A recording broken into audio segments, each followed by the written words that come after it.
Welcome back to Real Talk About Feminism podcast. We are so excited to sit down with Angel Lynn today, the creator of Yin on Fire. Yin on Fire is actually an event that we will be attending September 14th through 17th this year. So we're going to talk about it. We get into it during the interview, but definitely go and check out in the show notes, get your tickets, come camp with us. Come feel all your energy and just heal yourself with us in September. And also check out Angel's book that will be coming out. It'll be out by the time the Yin on Fire is going on. So listen to her story, check out her book, get tickets, and join us at Yin on Fire. Yeah, we're so excited about it because there's so many different modalities of healing that we're going to be exploring during the festival. And it's just going to be a really great group of people who are there for the same reason, to experience new things, to learn more about themselves, really tap into your energy and get in tune with yourself. And it's going to be a really great experience. So as Haley said, get tickets. It's in Cedar City, Utah, September 14th through 17th. And we're going to go talk with Angel now.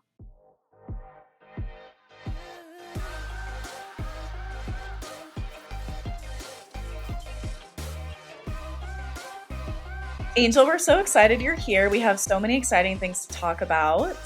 Let's first start by talking about your book that's coming out soon.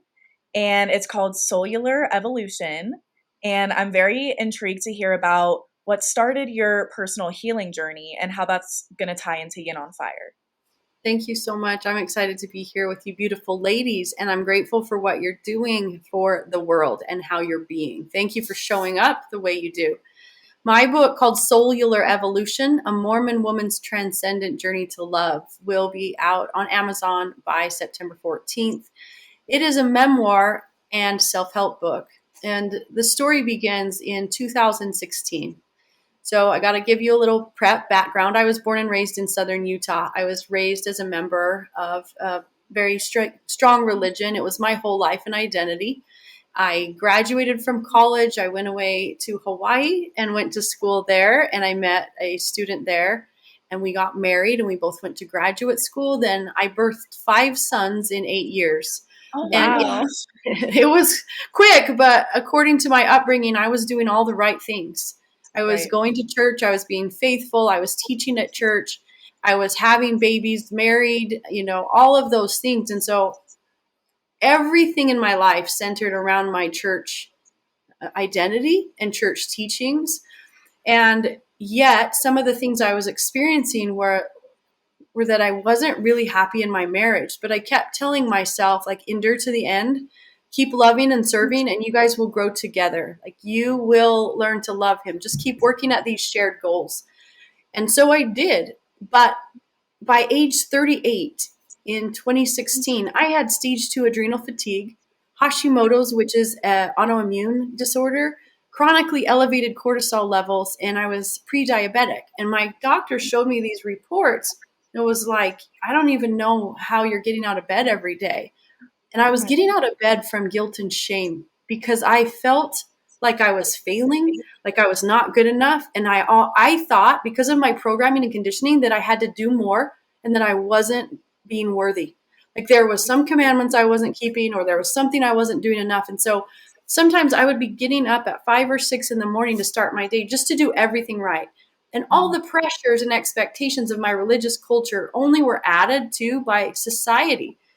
So in systems theory, which is in my background of social work, that's what I studied and graduated in, is systems theory is used a lot to explain people's ideas, beliefs, expectations, and values. And it says that society that you grow up in impacts the way you value and see yourself and see the world. So my society values fitness and values looks. So I feel like that pressure to get my body back in shape after every baby was big. So I was doing CrossFit. I was running marathons, getting to CrossFit at 6 a.m. To work out, following a strict nutrition plan. But then I would have a baby, and then it was like back at it. I mean, it was like baby marathon. Like my body was going like this, and really nobody taught me how to take care of me other than work out. Nobody really taught me what was being sucked from me with each of these babies. And so the drain, having 5 sons born in 8 years, I was physically drained and then exhausted And then I was homeschooling them because I wanted to be the best mom ever. And we lived in a 2-bedroom apartment in a tiny, tiny place in Aspen, Colorado. And it was just like, we didn't have very much money. There was so many different pressures, and so the financial pressure, like everyone around me was trying to be an entrepreneur. Well, we were surrounded by millionaires and billionaires living in Aspen, Colorado. And so to feel like paupers, there was shame in the fact that we lived in caretakers' quarters and we didn't have much money. We had one car. So those were some of the societal pressures that weighed upon me. And I was always trying to do other businesses from home. So on top of all of the mom and wife stuff and the church, here I was working to be an entrepreneur and to have a side business. And that was part of my everyday life too, trying to develop a team and work together. And then in 2016, I got a phone call that there was a warrant out for my husband's arrest. Now, both of us were living our religion on the outside, and he was an ecclesiastical leader. And I was supposed to turn to him and look to him to lead our family and to trust him and to submit to him. All of those were part of the teachings. And I had become uncomfortable with his very presence. And yet whenever I approached him and asked questions, like something felt off, I was gaslit. Like, it's you, something's wrong with you. So that added to my guilt and shame. I felt like the worst wife because I didn't feel like I was in love with him. I was exhausted, so I felt like I wasn't a fun mom. I was angry and resentful. And all of this was just this perfect storm of opportunity for when this call showed up. Luckily, in the months prior to that call, I had begun going to therapy. I had met some mentors. I call them the unicorns, Cammie Mitchell, Smith. And I had started reading Byron Katie's book called Loving What Is. And those 3 things really primed me. When I got that phone call, the first thing I said to my husband was, I am so sorry for what you've been carrying and hiding. I have nothing but compassion for you. And he was like, I did not expect you to say that. I thought, you and me both. Like, that came as a lightning bolt of love and compassion. But it came from me realizing that in that period, I was starting to understand that my circumstances do not determine my mental or emotional wellness. Viktor Frankl was another influence who wrote Man's Search for Meaning. He survived a Nazi concentration camp, and his story is so powerful. So all of these great books that were coming into my life really helped to prime me in that moment to look at what was an existential crisis, meaning it unraveled everything I thought I knew. I thought me and this guy were building family goals. I thought we were working honestly and with integrity to get to heaven. I thought we were living all the commandments, and in one phone call, it was like, what? Like, none of that is true. I don't even know you. What's going on, And yet, what I did in that moment is I walked into my room just to be alone. I had been learning to breathe, to be present, how to be mindful, really learning what meditation was. And so I took all those ideas and I just walked into my room and I said, God, if there is a God or higher power, whatever there is, because I don't even know in this moment, what do I do next? And in that moment, I had a thought come to me that said, put chicken in the crock pot. And I realized something so fast. That's so dumb. Let me push that away and try again. Like, that's what I thought I was going to do. But in that moment, it was like, whoa, honey. Didn't you just ask for greater wisdom? If you're asking a source and you're trying to have faith that there is something greater than you, how dare you dismiss something because it doesn't align with your thinking? Yeah. God's thoughts are not your thoughts. And I was like, what do I got to lose? I'm totally alone in this world right now. I got nothing. I got no church leader to turn to because I'm married to him and he's a liar. Like, I don't want to tell my family or friends what's going on because I don't even know where this is leading. Like, I'm just going to trust it. And that moment when I pivoted taught me that if I turn inward and upward, I can source answers of truth. We're going to take a quick break to talk about our sponsor, BetterHelp. It's 2023 and it's time to really prioritize our mental health this year. No matter where you are in life, everyone can benefit from therapy. Whether you need to work through trauma or just need a safe person to talk to, BetterHelp is here for you. BetterHelp is the world's largest online therapy service. Get matched with a professional licensed therapist in your state who you can trust. BetterHelp has options to communicate with your therapist via chat, email, or video, and you can message them at any time to get help. BetterHelp is giving our listeners 10% off if you sign up using the link in our show notes. If you're struggling with depression, anxiety, relationships, trauma, grief, or just need someone to talk to, try BetterHelp today by clicking the link in our show notes or go to betterhelp.com/RTAFpod to get 10% off today. I am capable. I am worthy. I am enough in any moment to know what is true for me and know what I need to do. But what I had done for the 38 years prior is I had been conditioned to go outward and upward, meaning to look outside of myself and say, like, what do you think I should do? What's right? From everything from fitting in as a teenager in high school, like, what do I need to wear? Who do I need to hang out with? What sports team should I join? You know, the outward, even to church, like, what do my leaders say that God wants me to do? What do the scriptures say? What? So everything was outsourcing my own trust. So inevitably, I had this inherent mistrust of myself and doubt. So when I had prayed in the past, thoughts would come and I kicked them out. And I recognized in that moment, I have probably dismissed 98% of the inspiration that's come to me my entire life because it didn't make sense with what the world was teaching me. And all of a sudden it flipped. Of course, it's not going to make sense. It's not going to make sense because you're not talking to mortals.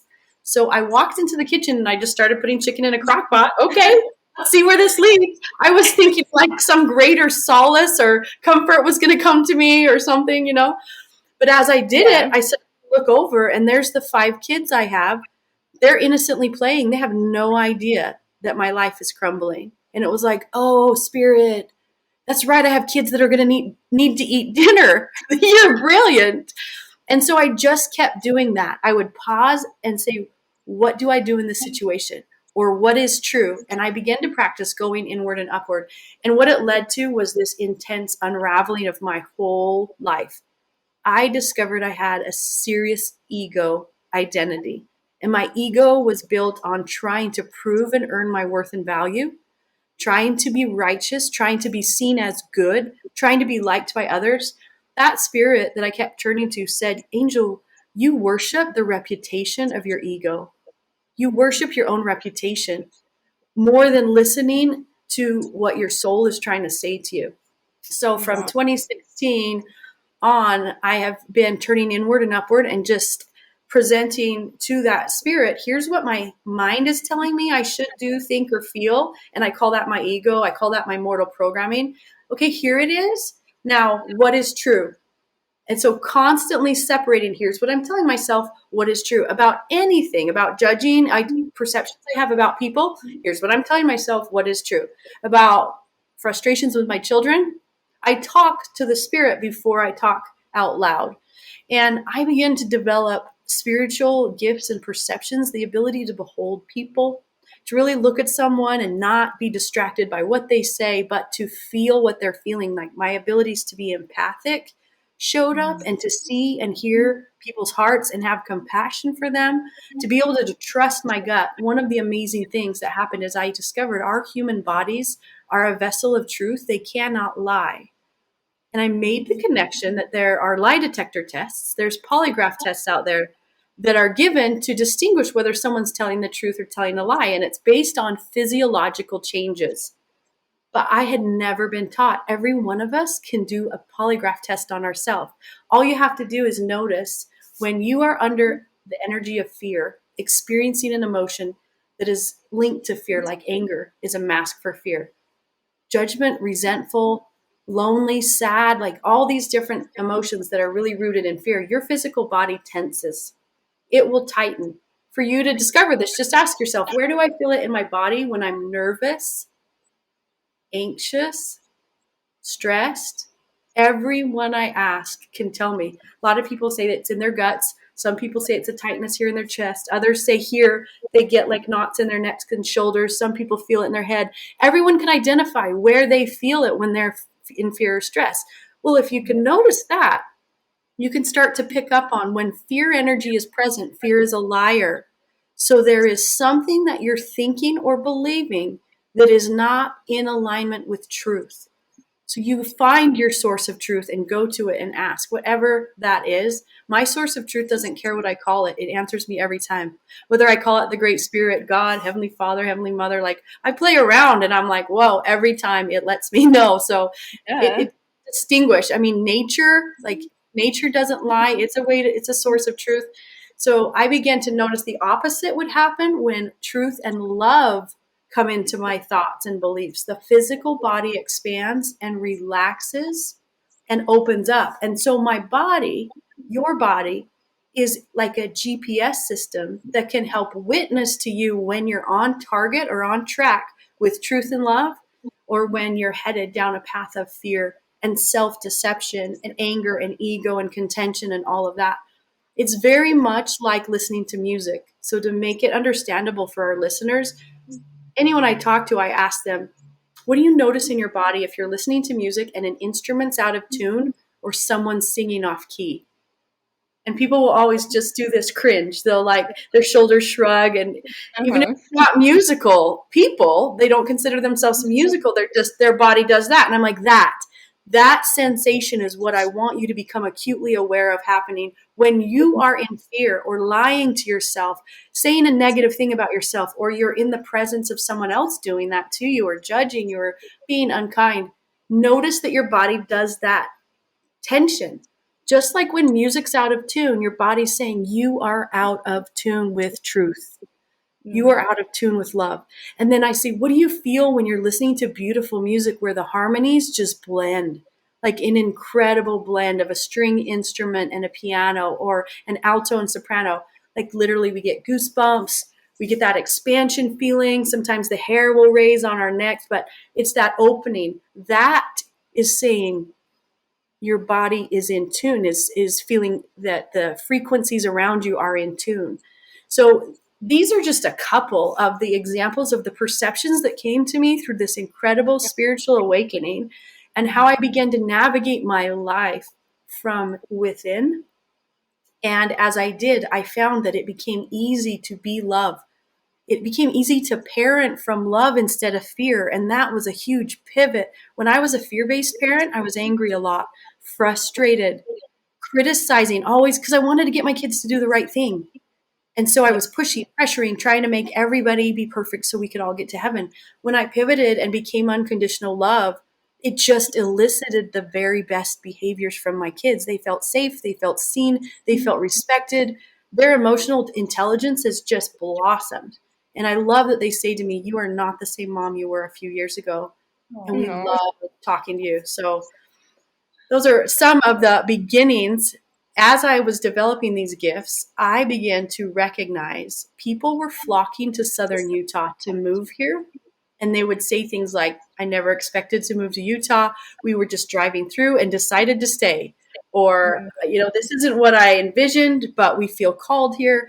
And during this period of time, I was co-owning and operating a shuttle company that was driving people from St. George to the Vegas airport. So every single day I'm interacting with people. And that's when I really started to hear the same story every day from different people. And now the common denominator was that these people all were people having spiritual awakenings, or they were healers, or they were practitioners of specific modalities that range in the mind, body, heart, and spirit. So I'm just noticing this and curiously asking, Spirit, what is happening here?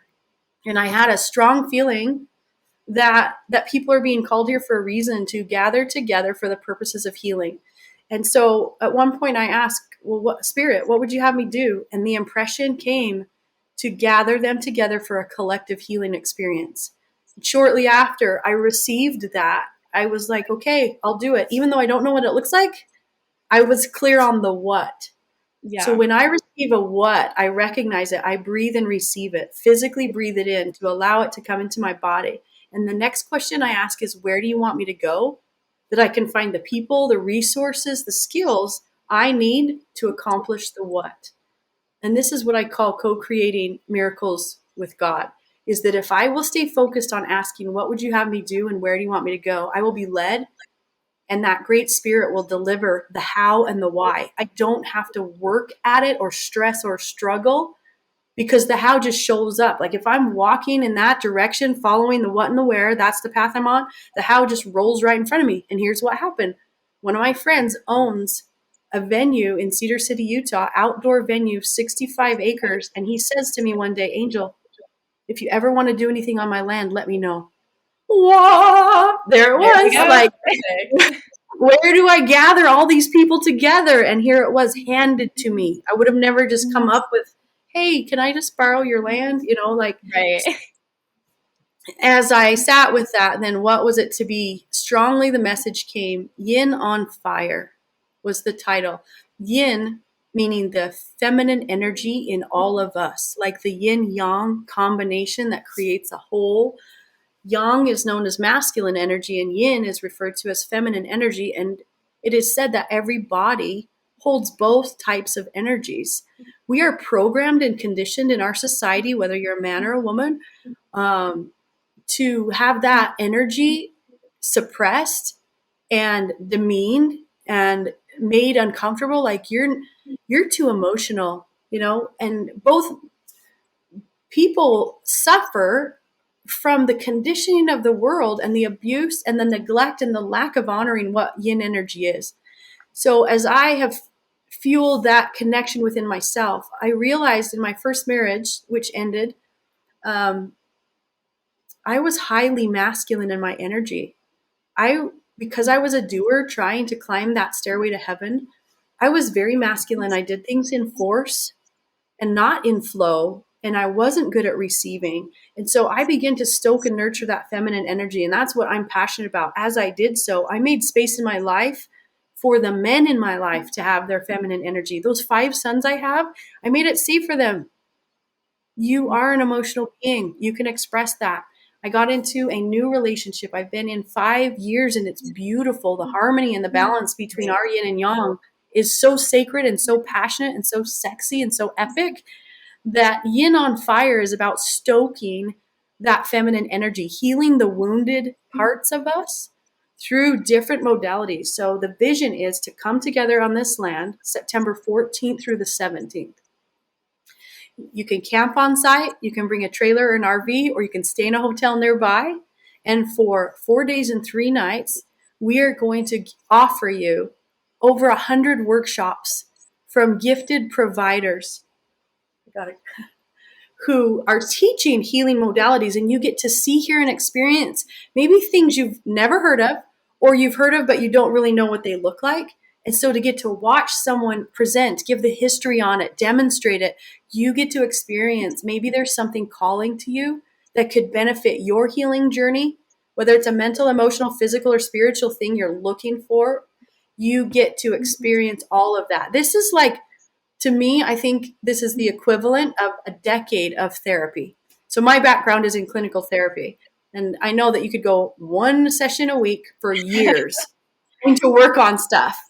But what I've learned is that talking through problems or issues or the past is such a small piece of healing. Somatic experiences are where the transformation is. And what that means, a somatic experience is when you embody a shift. So like when you listen to music, sometimes it just suddenly evokes emotion.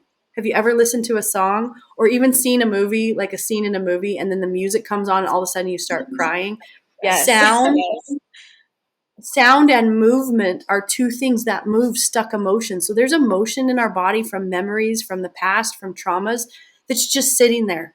It hasn't been moved. So these workshops, these classes are going to move your body as it moves your mind. There's a lot of sound experiences. We're going to use crystal sound bowls and different modalities to move energy through you.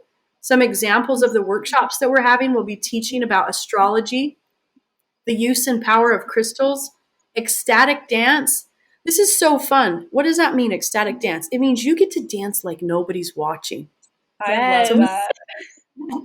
So many people are afraid to dance, or they haven't had dance lessons, and so they hold back. Dance is one of the most liberating forms of movement that releases energy and emotion from the body. And ecstatic dance means there are no steps. You don't have to have a partner. It's not a line dance. You don't need to know what's coming next. It's music that you get to be in, live music.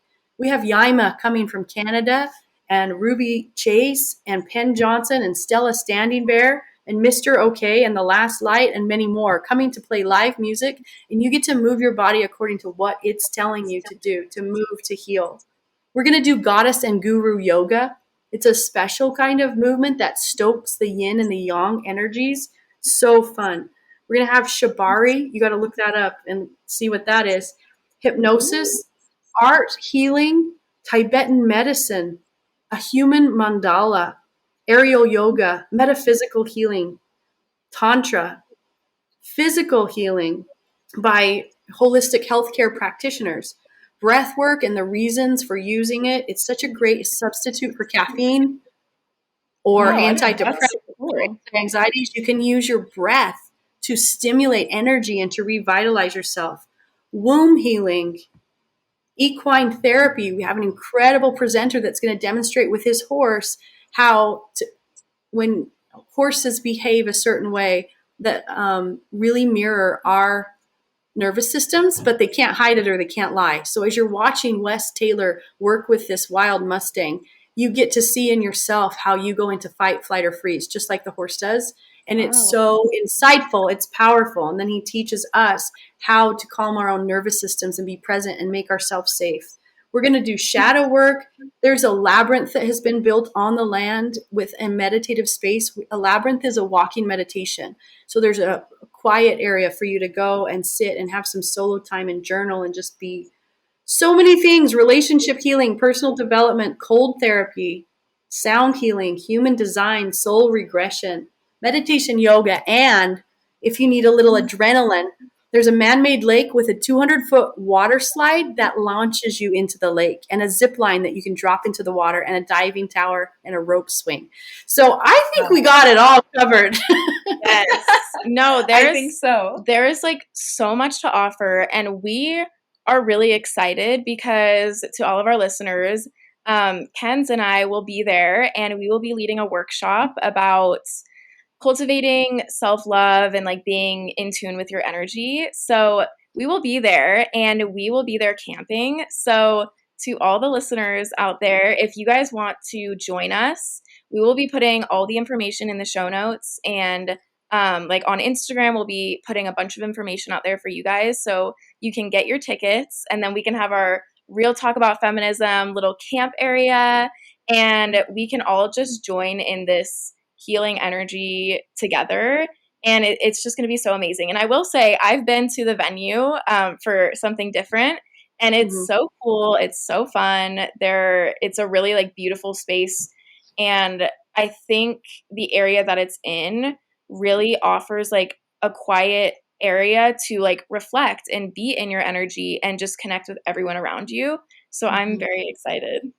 Yes, I can already picture your Real Talk campground area. Yes. Bring signs, bring posters, decorate the area, set it up so that people walk by and go, what is this? You know, like any of your listeners that come, we invite you to come with some creative ideas to make your campsite stand out, and it will be so fun. So just on that note, there is no electricity or water on the property. So we will bring in the porta potties and hand washing stations. But just so you know, if you have any bougie friends, they might want to Airbnb because there's nowhere to plug their curling iron in. Okay. So people show up with their curling iron or ask where the shower is. And I was like, nearest truck stop. So, I think that will help us all really get in tune with ourselves, though, truly, because you're taking all of those factors out. So we're truly focusing on healing and learning and just being in a very open, supportive community. Yep. Touching the land, the ground, the earth, playing in the water, breathing the fresh air. And then we will bring in the element of fire in many different fun and exciting ways. So can't wait to introduce you. We're so glad that you ladies are coming. And we are excited to meet your followers and fans as well. It's just a really good fit, a great time to get together. And what my heart tells me this truly is a soul sibling family reunion. That's what I call it. Yeah. So come meet your cousins. Like, yes. Yes. We're so excited. Yes. We will be putting all the information, like I said, in the show notes. We hope to see you guys there and really just connect and have this beautiful experience with all of the other men and women that will be there, and also our listeners too. We really hope that you guys come and join us, and we can just have this wonderful experience together. So check out the information in the show notes. Thank you. Yeah, thank you so much, Angel. And we will also put your book information in our show notes. I feel like that will really help a lot of people maybe kickstart their own personal spiritual journey. So we will put all that in the show notes. Thank you so much for coming on. Thank you.